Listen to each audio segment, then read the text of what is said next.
तो मान लीजिए हम गूगल पे गए और गूगल पे जाने के बाद हमने कोई बिजनेस यहाँ पे सर्च किया, ठीक है। मान लीजिए हमने ओडी ट्यूटर बिजनेस सर्च किया, तो आप देखेंगे जो ओडी ट्यूटर है इसके वेबसाइट हमारे सामने आएगी नज़र, और वेबसाइट के साथ में यहाँ पे बहुत सारे पेजेस भी नज़र आएंगे।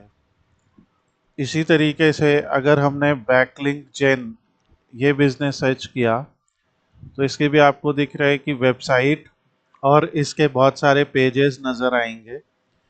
तो सबसे पहले ये जो सर्च रिजल्ट पेज है इसको हम बोलते हैं सर्च इंजन रिजल्ट पेज। कहीं पे आप सबको नोट कर लेना है ये चीज़। इसे SERP बोलते हैं। सिंपल सी चीज़ है कि सर्च इंजन के रिजल्ट जहाँ पे नज़र आते हैं उसे सर्च इंजन रिजल्ट पेज कहते हैं, ठीक है।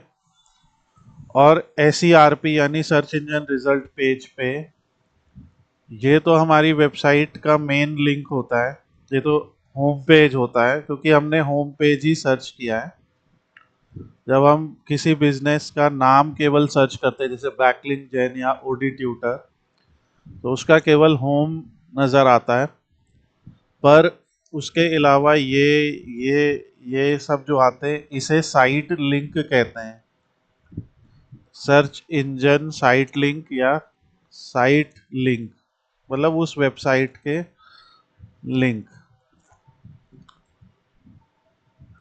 ये जो साइट लिंक होता है ये कोई भी सर्च इंजन अपने आप डिसाइड करता है कि कैसे ये वो टॉप पे दिखाएगा, ओके।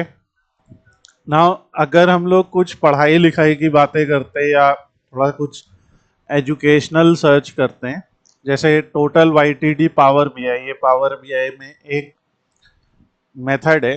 अब ये क्या है ज़रूरी नहीं आप इसे जानें, पर कुछ मान लीजिए एजुकेशनल है, तो यहाँ पे आप देखेंगे कि पावर BI का यहाँ पे जो माइक्रोसॉफ्ट की वेबसाइट है उसका लिंक आ रहा है। तो ये एक तरीके का AI ओवरव्यू है, ठीक है। यहाँ लिखा हुआ है AI ओवरव्यू, और फिर यहाँ से रिजल्ट शुरू हो रहे हैं। इसमें कई सारे वीडियोस भी आ रहे हैं, और फिर ये हमारा स्लाइड स्कोप का पेज भी आ रहा है जहाँ पे हमने total YTD and dates YTD के बारे में लिखा है। अगर हम यही सर्च करते हैं total YTD versus dates YTD in power BI, ये एक क्वेरी है जो लोग करते हैं, तो इसमें आप देखेंगे इस क्वेरी के ऊपर हमारी वेबसाइट जो है फर्स्ट नंबर पे आती है, ठीक है। और यहाँ पे भी जो ये AI ओवरव्यू है उसमें भी आती है मेरी वेबसाइट, ठीक है। सो ये चीज़ इम्पॉर्टेंट है। तो ये AI ओवरव्यू है, और AI ओवरव्यू में रिजल्ट आते हैं तब जब गूगल को लगता है कि जो यूज़र क्वेरी कर रहा है उस क्वेरी के लिए आपकी वेबसाइट में जो जानकारी दी गई है वो बहुत अच्छे से दी गई है, और आपकी अथॉरिटी भी अच्छी है कि जो जानकारी समझा रहा है वो वेबसाइट जो है उसकी अच्छी अथॉरिटी है, तभी जो है गूगल आपके रिजल्ट को यहाँ पे दिखाएगा। तो यही सवाल अगर आप गूगल से करेंगे तो गूगल के AI ओवरव्यू में कोई एक फिक्स्ड वेबसाइट नहीं दिखाई जाती है। ये फीचर इंटरनेट के कई अलग अलग, और सबसे इम्पोर्टेंट क्या है, भरोसेमंद सोर्स, यानी कि जिसको वो लगता है कि ट्रस्टेबल है, ठीक है। जैसे आमतौर पे वो वेबसाइट दिखती है जिनकी टॉप रैंकिंग हो, जो डायरेक्ट और सटीक जानकारी देती हैं, जिनका स्ट्रक्चर डेटा स्कीमा मार्कअप का इस्तेमाल होता है, जो साइट अपनी जानकारी को सही तरीके से ऑर्गेनाइज करते हैं, और जो हाई अथॉरिटी जो मैंने अभी शब्द यूज़ किया जैसे विकिपीडिया या न्यूज़ पोर्टल या सरकारी वेबसाइट, जो विश्वसनीय साइट होती हैं, ठीक है। सो मुख्य तौर पे हम बात ये कर रहे हैं कि जो सर्च रिजल्ट है ये बहुत ऐसा नहीं है कि बड़ा सीधा सिंपल सा चीज़ है। सर्च रिजल्ट में बहुत कुछ हो रहा है। अभी अगर मैं यहाँ पे मान लीजिए लैपटॉप सर्च कर लेता हूँ, ठीक है, तो आपको लैपटॉप के केस में आपको ऐसे प्रोडक्ट दिखाई देने लग जाएंगे, दिख रहा है, क्योंकि गूगल ने हमारे इंटेंट, हमारी हमारी एक तो मंशा बोल सकते हैं कि उसने समझने की कोशिश की कि जब कोई लैपटॉप सर्च कर रहा है तो वो एक प्रोडक्ट को सर्च कर रहा है, राइट। यहीं पे अगर हम डेटा साइंस कोर्स सर्च करें, बहुत सारे आप ऐड देखने वाले हैं यहाँ पे, तो डेटा साइंस कोर्स, तो ये स्पॉन्सर्ड रिजल्ट आ जाते हैं, ठीक है।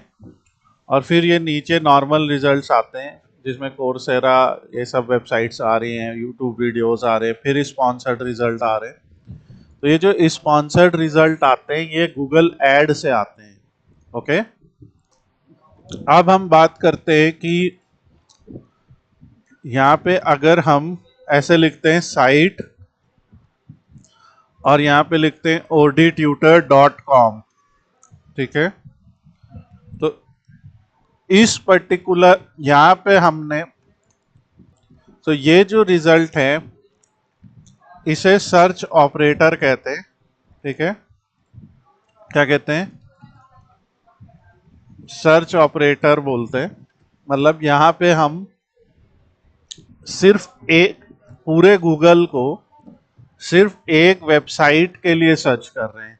ये चीज समझ में आ रही है। हम ऐसे लिख देते हैं साइट और उस साइट का नाम। अभी अगर यहीं पे हम साइट में स्लाइड स्कोप लिख देते हैं तो यहाँ पे आप देखेंगे सिर्फ जो भी रिजल्ट नजर आएंगे वो स्लाइड स्कोप के नजर आएंगे। Is it okay? ये चीज समझ में आ रही है आप लोग के?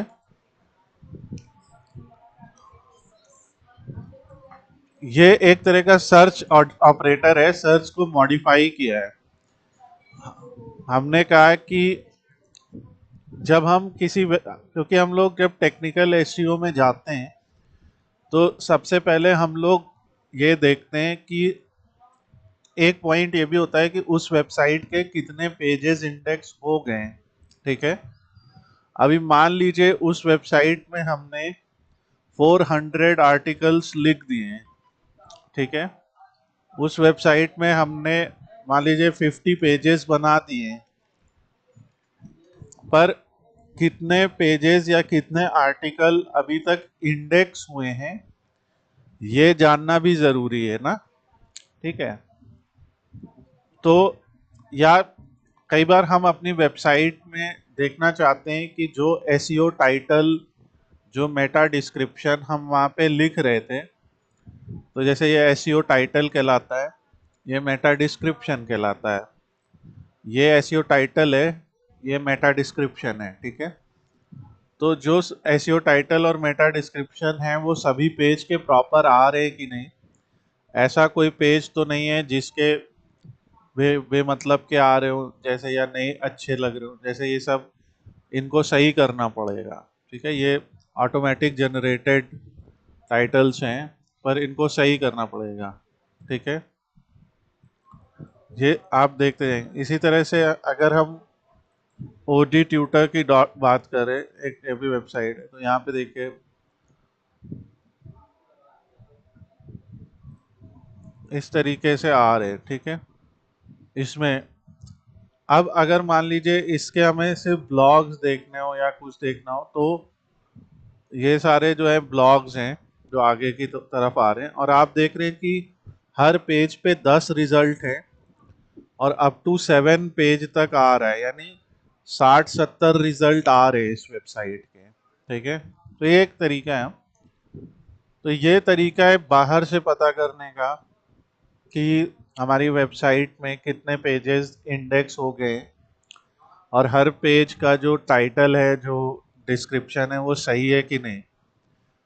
तो आप लोगों को एज इंटर्न यहाँ पे आप लोगों को ये दिया जाएगा, ठीक है। और ऐसे आप लोगों को वेबसाइट्स दी जाएंगी और आप लोगों को टेस्ट करना होगा कि उस वेबसाइट के अदर पेजेस इंडेक्स हुए या नहीं हुए। जैसे एक वेबसाइट है जिसका पेज इंडेक्स अभी नहीं हुआ होगा, और वो ये तो इसका आप देख रहे हैं केवल एक ही पेज इंडेक्स हुआ है, ठीक है। तो गूगल को नहीं लग रहा है कि अभी, और इस वेबसाइट में और काफ़ी ब्लॉग्स लिखे जा रहे हैं, पर गूगल अभी क्रॉल कर ले रहा है इनको, पर उसे नहीं लग रहा है कि अभी इसकी जो जानकारी है वो इंडेक्स कर रहा है उसे। तो गूगल कई बार इसे थिन कंटेंट मान लेता है, मानता है कि इस वेबसाइट में जो जानकारी दी जा रही है वो अभी अप टू दैट स्टैंडर्ड नहीं है, या वॉट एवर रीजन्स हैं, कई सारे रीजन्स हैं जिसकी वजह से गूगल नहीं इंडेक्स करता है।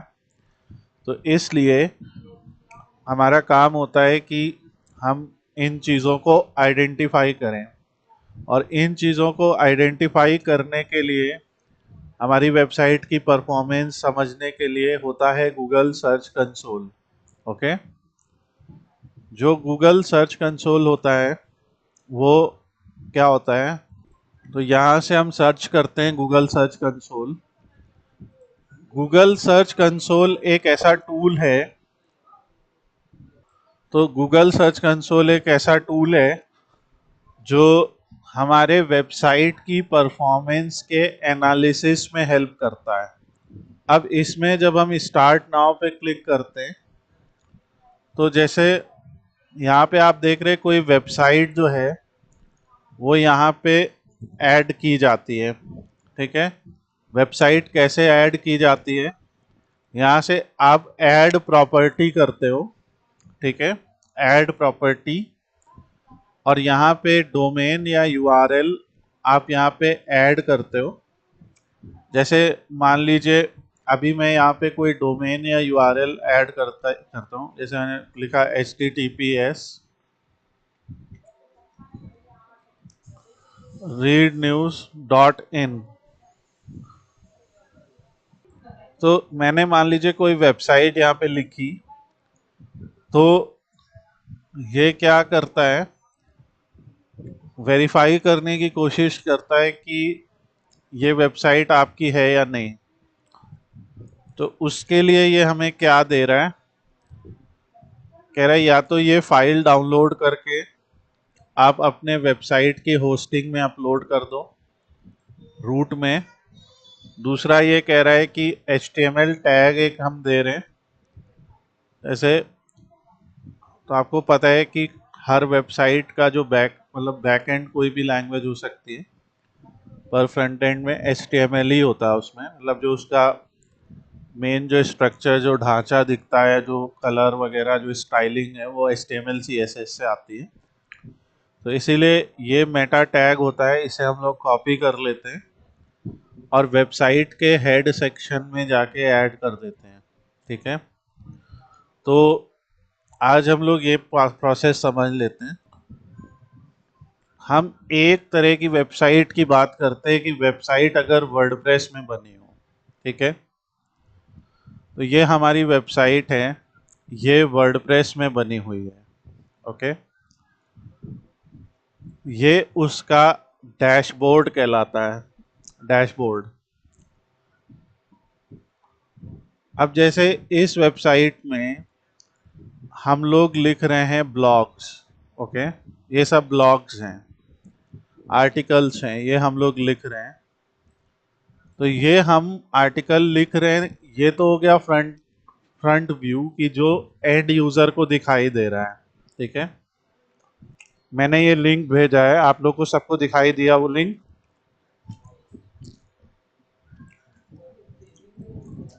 आपको वहां क्या नजर आ रहा है? यहाँ पे लखनऊ के टॉप 5 सारे क्राफ्ट वगैरह, स्ट्रीट सारे फूड। ब्लॉग नजर आ रहे हैं ना बेसिकली। हाँ, पिक्चर और हाँ। पर आपने तो लॉगिन नहीं किया है। हाँ। तो ये जो व्यू होते हैं ये एंड यूजर के लिए ही होते हैं, ठीक है। ये ओपन टू ऑल होते हैं, पर ये जो व्यू है डैशबोर्ड, जिसको वेबसाइट का बैक ऑफिस या बैक एंड भी बोलते हैं, बैक एंड थोड़ा सा टेक्निकल टर्म है, वो कोडिंग को भी कहा जाता है, पर आप इसको बैक ऑफिस बोल लो। तो ये एक एडमिनिस्ट्रेटिव डैशबोर्ड है, यहाँ से ही हम लोग पोस्ट वगैरह पब्लिश करते हैं, ठीक है। तो ये देखो, ये पोस्ट लिखा है, पोस्ट। यहाँ से आके ऐड न्यू पोस्ट कर देंगे तो वो क्या कहेगा कि पोस्ट का टाइटल बताओ, ठीक है। फिर यहाँ पे पोस्ट का डिस्क्रिप्शन, पोस्ट का टाइटल जैसे best digital marketing institutes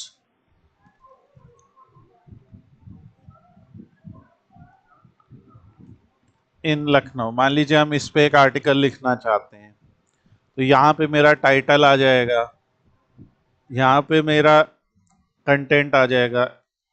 in Lucknow there are many famous and professional, ऐसे हम लिखना शुरू करते हैं ना पूरा, digital marketing institutes and after 10 years of educational experience etcetera etcetera, ऐसे कुछ हम लिखेंगे। और फिर यहाँ पे इसका एक फीचर्ड इमेज लगाएंगे और सब पब्लिश कर देंगे। तो अभी हम आर्टिकल लिखने के लिए एक नया सेशन भी बताएंगे, पर ये जो पब्लिश हो जाते हैं फिर यहाँ से वो ब्लॉग कहलाते हैं, जैसे top 5 handicraft you need to know about, ठीक है। अब यहाँ पॉटरी, वीविंग, ये सब लिखा है, और जो भी है यहाँ पे हमने उसको लखनऊ के पॉइंट ऑफ व्यू से लिखा है एनीवेज। तो ये एक ब्लॉग है जो हम लोग ने पब्लिश किया है, ठीक है। जैसे हम चाहते हैं कि इस पे वो ऑडियंस आए जो लखनऊ की है, तो कुछ हम ऐसा लिखेंगे ना, top 5 handicrafts of Lucknow you need to know about, right, whatever. जो हमने यहाँ ब्लॉग लिखे हैं top 5 street foods of Lucknow, तो हम चाहेंगे ना कि अगर कोई इस टर्म को सर्च कर रहा है या इससे रिलेटेड कुछ सर्च कर रहा है तो हमारी वेबसाइट वहां पे नजर आए। आर यू गेटिंग दिस और नॉट? Yes sir. तो इसे क्या कहते हैं? इसे सर्च कीवर्ड या सर्च की फ्रेज कहते हैं। क्या? सर्च कीवर्ड या सर्च की फ्रेज, ठीक है। सर्च कीवर्ड या की फ्रेज। कीवर्ड मतलब अगर वो एक शब्द है या दो शब्द है, और की फ्रेज मतलब क्या, मतलब अगर वो, हाँ, पूरा एक लंबा सा सेंटेंस है, ज्यादा वर्ड हो। हाँ सेंटेंस है, तो ये है, ठीक है। तो जब हम किसी कंपनी, किसी बिजनेस, ठीक है, मान लीजिए हम किसी भी बिजनेस के बारे में लिखना चाहते हैं, क्यों लिखेंगे, पर्पस क्या होता है, ताकि उस बिजनेस से जुड़े विजिटर्स या उस बिजनेस के टारगेट विजिटर्स, टारगेट ऑडियंस हमारी साइट को विजिट करें। यही तो पर्पस है, कि और कुछ पर्पस है? फॉर एग्जाम्पल, अगर हम OD tutor IIT chemistry search करते हैं तो यहाँ पे आप देखेंगे कि आईआईटी केमिस्ट्री के प्रैक्टिस पेपर्स यहाँ पे पब्लिश किए गए हैं, ठीक है। अब आप बताइए ऐसा हम लोगों ने क्यों किया होगा? ओडी ट्यूटर पे हमने आईआईटी केमिस्ट्री के पेपर क्यों पब्लिश किए,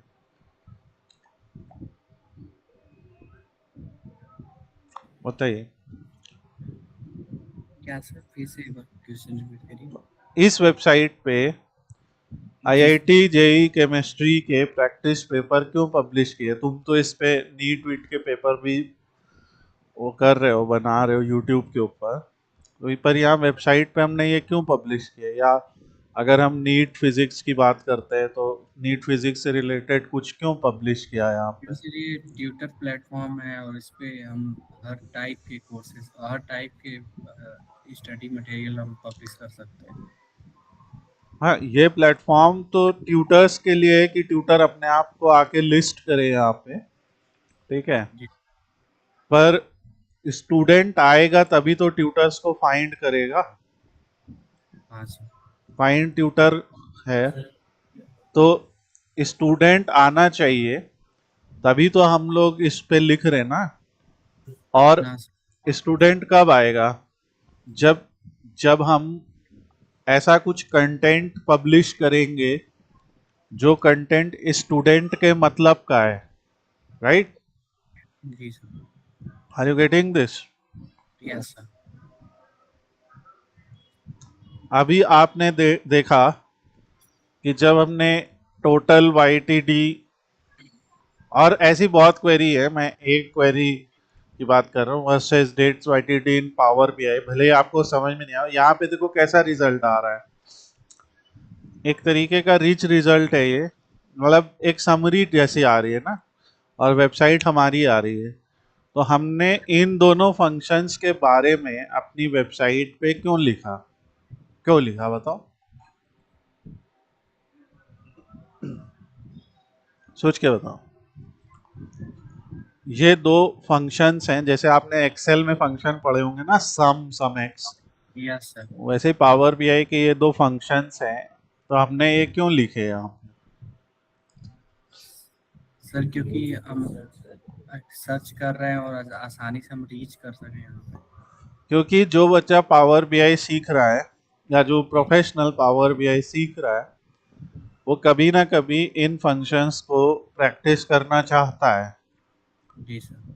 और वो समझना चाहेगा कि ये फंक्शंस क्या करते हैं, तो वो यही तो क्वेरी डालेगा यस सर। ऐसा, या समथिंग, या फिर डैक्स। हर क्वेरी पे हम टॉप पे नहीं आ सकते, पर लकीली आ रहे हैं। आप देख रहे हैं यस। कुछ में तो इवन माइक्रोसॉफ्ट की साइट के भी ऊपर आ रहे हैं, और ऐसी बहुत सारी क्वेरीज हैं। यस। पर ऐसे सर बहुत बच्चे डालते भी हैं, मतलब उनको कोई टॉपिक डालना हो अगर मान हमें हमें हमने ये आर्टिकल पब्लिश कर दिया था, जी सर। पर हमें थोड़ी पता था कि इस पे मेरी साइट टॉप पे आ रही है। जी सर। हमें कैसे पता लगेगा कि किन क्वेरीज पे मेरी साइट टॉप पे आ रही है? हम तो आर्टिकल डाल रहे हैं, ठीक है। तो एक यहाँ पे खेल समझिए, खेल क्या है, एक प्रोसेस है, फनल है, कि बहुत सिंपल साधारण सी चीज है। और इसीलिए मैं थोड़ा टाइम लेके बताऊं ताकि आप लोगों को सबको समझ में आ जाए। मान लीजिए एक बिजनेस है, ठीक है, वो कुछ भी हो सकता है, A to Z, कुछ भी हो सकता है, ठीक है। उस बिजनेस के होते हैं टारगेट ऑडियंस। ये चीज समझ में आ रही है कि नहीं, कि हर बिजनेस की अपनी एक टारगेट ऑडियंस होती है। जी सर। जो स्विगी की टारगेट ऑडियंस है, ठीक है, वो फ्लिपकार्ट की टारगेट ऑडियंस हो, ऐसा 100% सही नहीं है। कुछ ऐसा वेन डायग्राम बन सकता है, ये स्विगी की है, ये फ्लिपकार्ट की है, कि some people who use Swiggy also use Flipkart, यही तो है ना, ठीक है। पर जो स्विगी की टारगेट ऑडियंस है वो कोर्सेरा की भी टारगेट ऑडियंस हो, बताइए। या मान लीजिए कोई यूएसए बेस्ड बिजनेस है, तो वो थोड़ी स्विगी से या जोमेटो से ऑर्डर करने लगेगा खाना, वो अभी न्यूयॉर्क में बैठा है, अनलेस एंड अनटिल स्विगी और जोमेटो वहां भी सर्विस प्रोवाइड करते हो। एक पॉइंट है, राइट? तो ये जो टारगेट ऑडियंस है, ये कई पैरामीटर्स के द्वारा डिफाइन की जाती है। इसमें age, location, language, hobbies, interest, ये सारी चीजें आती हैं, ठीक है। यस। यानी कि हर बिजनेस की एक टारगेट ऑडियंस है जो, यस। और इसके अलावा बहुत कुछ, ये तो कुछ पैरामीटर्स हैं।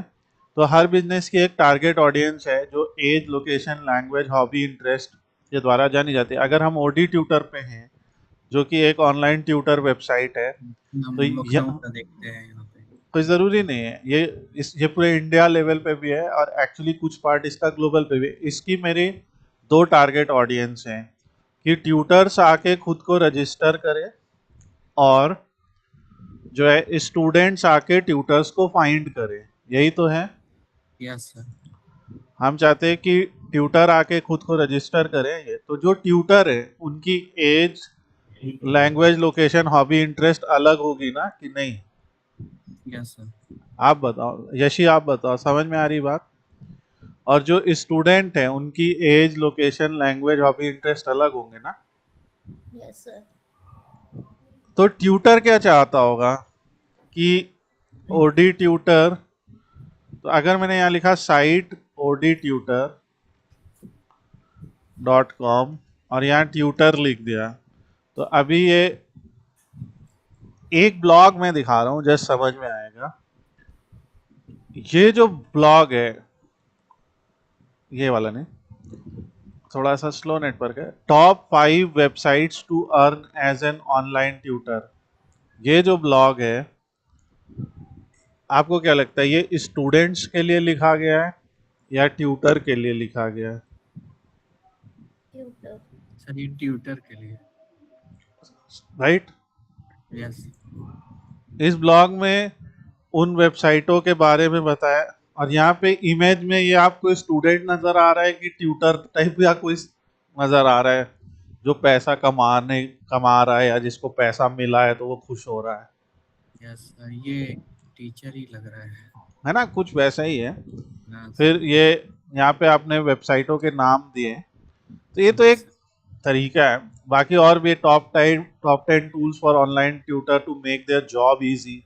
ये किसके लिए नजर आ रहा है कि हम ट्यूटर्स को बता रहे कि आप अगर ऑनलाइन ट्यूशन पढ़ाते हैं तो ऐसे कौन से टूल हैं जो आपको, ये तो जैसे इसमें बताया जूम के बारे में, गूगल एक जैम बोर्ड होता है, वाइट बोर्ड है, जैसे इन टूल से ट्यूटर पढ़ाएगा ना ऑनलाइन, गूगल क्लासरूम है। Google classroom. यस। तो इससे क्या समझ में आ रहा है कि एक ही बिजनेस के लिए 2 अलग अलग टाइप के पर्सोना भी टारगेट हैं। ये पर्सोना है ना? क्या होता है पर्सोना? पर्सोना मतलब कि जो एंड यूजर मेरी वेबसाइट को यूज करने वाला है, उसकी छवि, हम अपने दिमाग में उसकी छवि की कल्पना करते हैं ना कि मेरा यूजर कौन होगा, राइट? यस। किसी भी बिजनेस के लिए आप वो कल्पना कर सकते हैं ना कि एंड यूजर मेरा कैसा दिखता है। तो अब वो कल्पना करने के लिए आपको कुछ सामग्री तो चाहिए ना कि उसकी एज क्या है, उसकी लोकेशन क्या है, लैंग्वेज क्या है, हॉबी क्या है, इंटरेस्ट है और बहुत कुछ, राइट? वो कौन किस तरीके की वेबसाइट्स को ओपन करता है, वो किस टाइप की क्वेरीज करता है, यही है ना? तो जब हमने ट्यूटर की बात की तो हमने क्या डाला कि टॉप 10 टूल्स, टॉप 10 ये, है ना, और एज अ ट्यूटर आप एक्स्ट्रा इनकम कैसे कमा सकते हैं, इस तरीके के ब्लॉग्स लिखे। पर जब हम स्टूडेंट के तौर पे आए, ठीक है, तो हमने क्या डाला? आईआईटी फिजिक्स के पेपर्स, आईआईटी केमिस्ट्री के प्रैक्टिस पेपर्स और नीट से रिलेटेड, नीट के बायोलॉजी के, एटसेट्रा एटसेट्रा। ज्यादा सर ये समझ में इतना मुझे नहीं आया ज्यादा। अगर स्टूडेंट है तो उनकी एज क्या होगी लगभग, जो एकेडमिक कोर्सेज ज्वाइन करेंगे? लगभग जेन जी 21-22। हाँ, वो तो लेकिन डिजिटल मार्केटिंग वालों के लिए ना। यहाँ अगर हम आईआईटी, जेई, नीट इन सब की बात कर रहे हैं तो ये लोग तो सब अभी अपने 11th-12th में होंगे ना। हाँ सर, और कुछ लोग तो 6 क्लास से ही कोटा चले जाते हैं। वो है, हम यही बात कर रहे हैं ना, कुछ 15-16 साल समथिंग, राइट? यस सर, वही एज है। और ट्यूटर की हम ये मानते हैं कि ट्यूटर ने एटलीस्ट अपना ग्रेजुएशन कर लिया होगा या कर रहा होगा, Yes. तो 23+, ठीक है, राइट। Yes. तो आप देख रहे हैं कि दो टाइप के जो टारगेट ऑडियंस है उनकी एज में डिफरेंस है, ठीक है। लोकेशन, अगर मेरा बिजनेस लखनऊ को टारगेट कर रहा है, मान लिया लखनऊ में ही हम कर रहे हैं, तो लोकेशन दोनों के केस में लखनऊ या आसपास के एरिया हो जाएंगे कि नहीं? सर हाँ, सर मान लिया हम लिख ले लखनऊ प्लस 50 किलोमीटर्स का radius, right. Yes, sir. 12 language, अब तुम लखनऊ के हो तो तुम्हें पता होगा कि लखनऊ में कौन कौन सी भाषाएं आमतौर पे बोली जाती हैं, Sir, पढ़ी जाती। English. हिंदी, इंग्लिश, उर्दू बोली जाती है ज़्यादातर, है ना। Yes. इन्हीं में ही आप करते, तो ये हमारी लैंग्वेज का वो हो गया, ठीक है। हॉबीज या इंटरेस्ट की बात करें तो जो ट्यूटर्स होंगे उनकी हॉबीज इंटरेस्ट क्या होंगे? ऑनलाइन ट्यूटरिंग और अपनी ट्यूटरिंग को कैसे बेहतर बनाएं, है ना। और वो टीचिंग से रिलेटेड कंटेंट ढूंढते होंगे कि बच्चों को कैसे पढ़ाई लिखाई में अलग अलग एग्जाम्पल बताए, राइट। सर तो टीचर्स ये बता सके इसलिए हम लोगों ने सिमुलेटर्स, एमुलेटर्स बनाए हैं। एक दिखाऊं?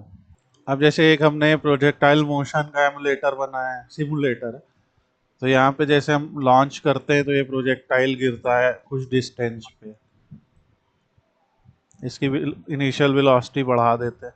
तो इसके थ्रू टीचर इस सब्जेक्ट को और अच्छी तरह पढ़ा सकता है कि अगर आपका मान लीजिए एंगल 30 है सर सबसे और ज्यादा 45 डिग्री एंगल पे दूर हाँ, जाता सबसे ज़्यादा दूर 45 पे जाता है। अगर हमने 30 पे किया तो वो जा रहा है 318।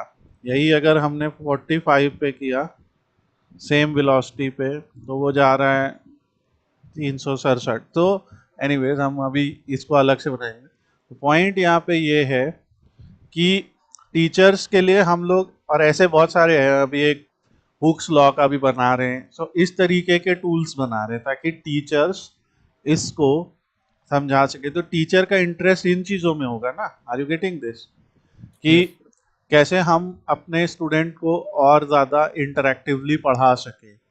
टीचर के लिए जो कुछ ब्लॉग लिखे जाएंगे वो इस तरीके से होंगे कि फिजिक्स पढ़ाते समय कौन कौन से एग्जाम्पल दिए जा सकते हैं, या फिजिक्स का ये चैप्टर पढ़ाते समय कौन कौन से एग्जाम्पल दिए जा सकते हैं। केमिस्ट्री में अगर हम ऑर्गेनिक केमिस्ट्री पढ़ा रहे हैं तो क्या बताया जाता है। एनीवेज, तो वो एक रिसर्च होगी, पर स्टूडेंट के क्वेरीज ये नहीं होंगे, राइट।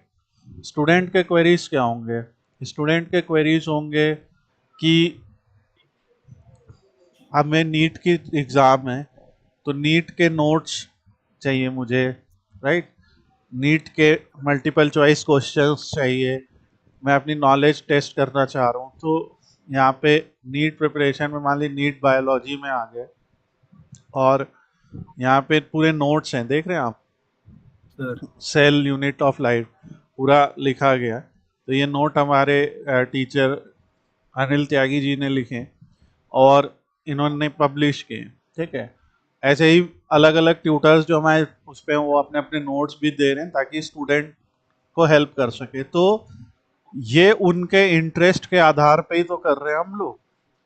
सर तो अगर कोई पूछता है कि सर, जैसे कि हम सब आके कहते हैं सर कीवर्ड रिसर्च कैसे करें, तो ऐसा कोई फॉर्मूला नहीं है कीवर्ड रिसर्च का कि ये हमने कर दिया। यहाँ पे आपको थोड़ा कॉमन सेंस, थोड़ी अपनी नॉलेज और आपके टारगेट ऑडियंस क्या है उसके आधार पे कीवर्ड रिसर्च करनी होती है, ठीक है। और अगर फिर भी आपको अगर करना है तो आप अब आपके कीवर्ड रिसर्च के लिए बहुत सारे टूल्स आज की डेट में हैं, आप उनका इस्तेमाल कर सकते हैं। तो हम चैट जीपीटी पे आएंगे, माई बिजनेस इज odtutor.com, मान लीजिए मैंने लिख दिया I I want that students of IIT and NEET preparation. Yeah, I want that students who are doing IIT and NEET preparation should reach my or should visit my website. मेरी website पे आए. English उल्टी सीधी होगी तब भी वो समझ जाएगा. तो मेरा बिजनेस ये है, मैं चाहता हूँ कि स्टूडेंट जो इतना तो आप समझ ही जाएंगे ना बिजनेस से. I want that a student who are doing IIT and NEET preparation should visit my website. Now suggest me 10 keywords for these landing pages. मतलब जो इनके लैंडिंग पेजेस हम बनाएंगे उनके लिए 10 कीवर्ड्स बनाइए. तो अब वो क्या करेगा कि अगर आप चाहते हैं कि जो नीट एस्पिरेंट्स और आईआईटी जे एस्पिरेंट वो इस पे आए, तो ये आपके कीवर्ड हैं. IIT JEE online coaching platform, NEET online preparation courses, best online courses, free IIT JEE NEET study material, right.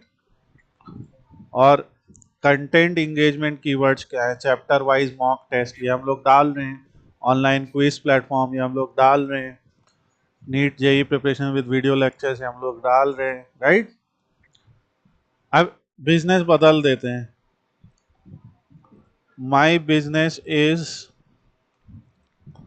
Global IT consultant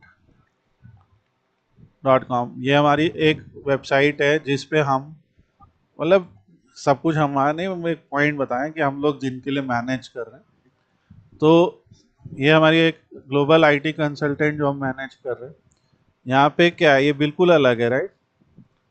तो यहाँ पे हमने क्या लिखा कि मेरा बिजनेस ये है. I want that business owners in USA, मान लीजिए हम यूएसए के लोग चाहते हैं. I want that business owners in USA who need SEO, SMO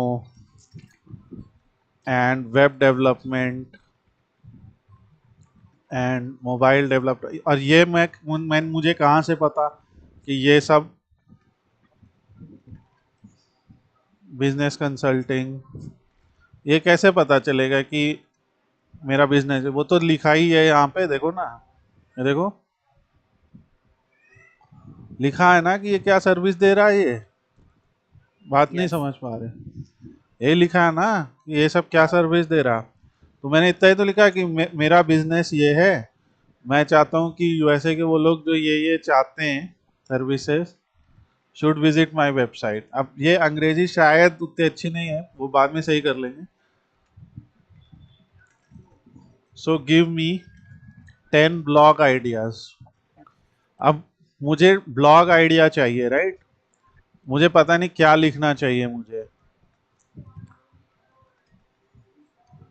to bring my target audience, right. Yes, sir. तो अब ये क्या करेगा आप खुद देखिए. How much does SEO cost in USA, SEO versus paid in US business. समझ रहे हैं बात.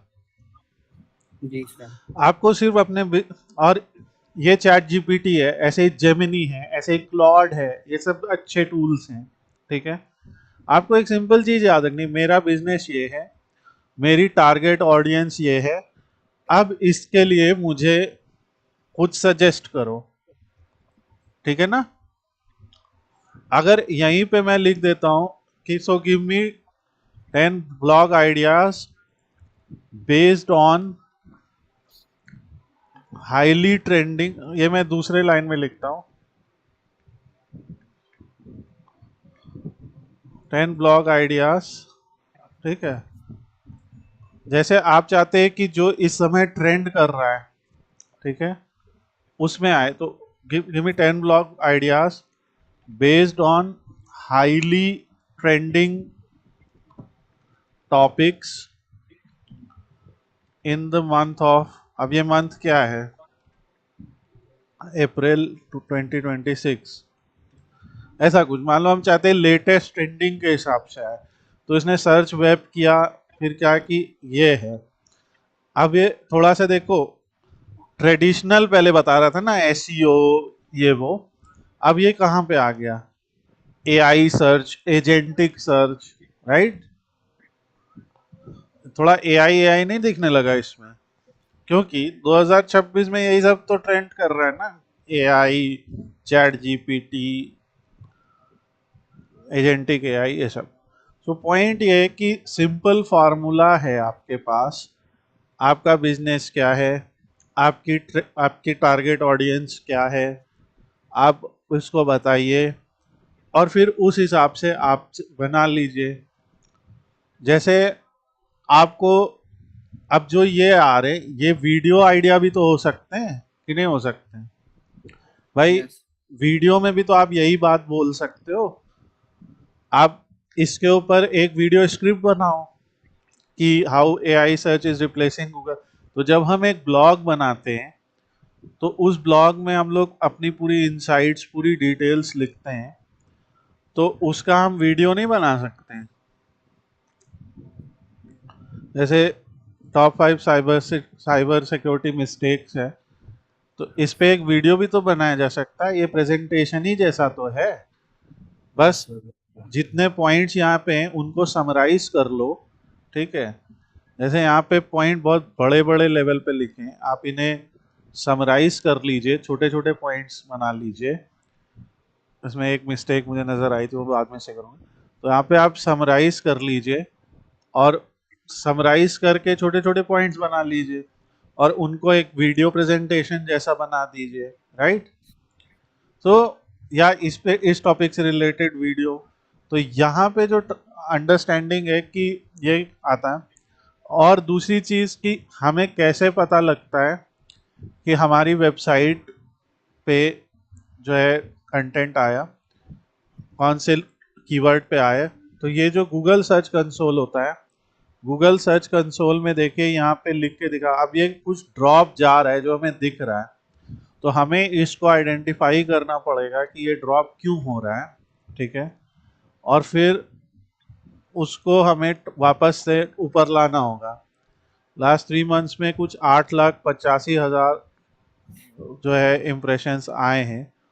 अगर हम लास्ट 12 मंथ्स की बात करें, इस वेबसाइट पे कुछ 2.39 मिलियन इम्प्रेशंस आए। आप देख रहे हैं कि पहले ऊपर था, फिर नीचे गया, हम फिर ऊपर लाए, फिर नीचे जा रहा है।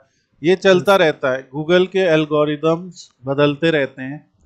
जैसे जैसे ये एआई मोड आता जा रहा है, तो सर्च इंजन ऑप्टिमाइजेशन थोड़ा मुश्किल होता जा रहा है, पर आपको रिसर्च करनी पड़ेगी, आपको समझना पड़ेगा वो कौन से पेज थे जो पहले टॉप पे आ रहे थे। अब उन पेजेस को आपको वापस से टॉप पे लाना है, तो उस तरह से आपको काम करना पड़ेगा। एनीवे, यहाँ पे ये क्या बताता है गूगल सर्च कंसोल, ये बताता है कि कौन से पेजेस हमारे कितने बार क्लिक हुए हैं और कितने बार इंप्रेशन में आए हैं। दिख रहा है आपको, ठीक है। आप जिस भी वेबसाइट को यहाँ पे ऐड करोगे उसमें आपको ये चीज़ नज़र आएगी, ठीक है। जो भी वेबसाइट, हम लोग आगे और भी बात करेंगे। तो ये एनालाइज करना रहता है। अब कोई क्वेरी है, ठीक है, उस पे तभी ये जैसे पढ़ा डेट ऐड इन पावर भी है, तभी तो हमें पता है। और फिर इसकी पोजीशन भी बताता है, ठीक है। पोजीशन भी बताता है कि आपका ये क्वेरी के ऊपर आपकी वेबसाइट जैसे इस पे 1 पे आ रही है, राइट, किसी पे 6 पे आ रही है, किसी पे 4 पे आ रही है, ये पोजीशन क्या है। जैसे मैंने ओडी ट्यूटर सर्च किया तो ये वेबसाइट टॉप पोजीशन पे आई ना, मतलब यस सर। यस सर ये सेकंड, ये थर्ड, ऐसी रैंक होती है। तो गूगल सर्च कंसोल हम लोगों को बताता है कि हमारी वेबसाइट किन क्वेरीज के लिए टॉप पे आ रही है, हमारी वेबसाइट के कौन से पेजेस टॉप में आ रहे हैं, किन कंट्रीज से सबसे ज़्यादा यूज़र्स मेरी साइट पे आ रहे हैं, इंडिया से आ रहे हैं, यूएस से आ रहे हैं, यूके से आ रहे हैं, जर्मनी से आ रहे हैं, ठीक है। ये पेजेस हैं, कौन सी डिवाइसेस से आ रहे हैं, मतलब डेस्कटॉप से कितने आ रहे हैं, मोबाइल से कितने आ रहे हैं। सर्च अपीयरेंस जो ट्रांसलेटेड रिजल्ट है, मतलब कई लोग हिंदी या इंग्लिश में सर्च कर रहे होंगे तो ट्रांसलेट भी हो रहे हैं। हमने कुछ जॉब पब्लिश किए हैं, हमने कुछ वीडियोस भी पब्लिश किए हैं, तो हमारे वीडियो पे अभी क्लिक नहीं हुए हैं मगर आ रहे हैं। तो मतलब ये सर्च कंसोल बहुत कुछ बताता है।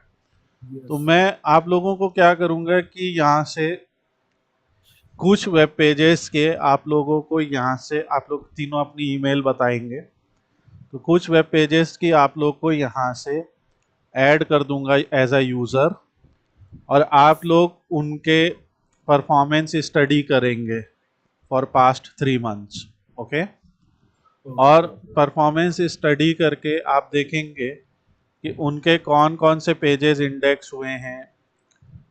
हम लोग साइट मैप के बारे में बात करेंगे और चीज़ों के बारे में बात करेंगे। तो पहला मेरा काम था आप लोगों को ये समझाना कि सबसे पहले किसी बिजनेस की टारगेट ऑडियंस को समझना इम्पोर्टेंट है, और बस टारगेट ऑडियंस आप अगर समझ गए तो आप सर्च कीवर्ड आराम से ढूंढ सकते हैं।